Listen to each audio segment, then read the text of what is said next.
Hello everyone, in this video we'll be solving problem 226 invert binary tree. The problem statement is we are given the root of a binary tree, we need to invert the tree and return its root. Inverting a tree means that we need to swap the right node with the left node at each level or depth.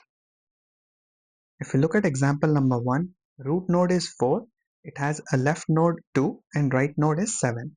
And after inverting it, 7 has been moved as the left node to the root and 2 is now the right node.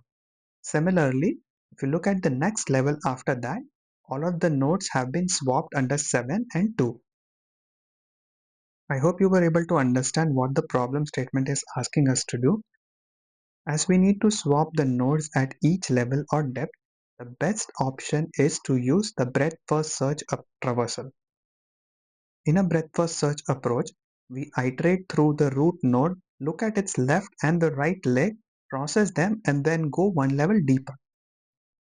This process continues until we have iterated through all of the levels in the given binary tree.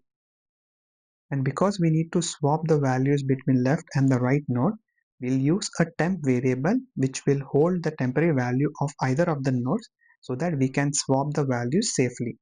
Let's say we are saving the root node's left into this temp variable.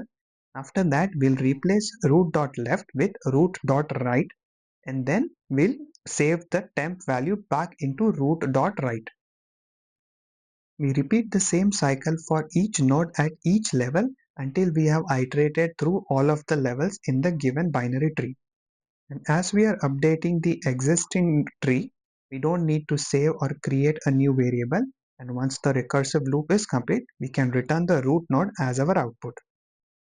With this solution, our time complexity is O of n, where n is the number of nodes in the given binary tree, while the space complexity is O of 1 or constant space, as we are doing in-place operation to invert the binary tree. I hope you were able to understand the explanation. Let me show you how we can implement this using C#. Here is my C# solution. In the main method, I am calling this helper method revert, passing the root node. In the invert method, I am first validating that the root node is not null. After that, we are doing the in-place operation where we are temporarily saving the root.left into the temp node and then doing the swap. After the swap, we are recursively calling the invert method, passing the root.left and root.right respectively. After the entire recursive loop is complete, we are returning the root node as we are doing in-place operation.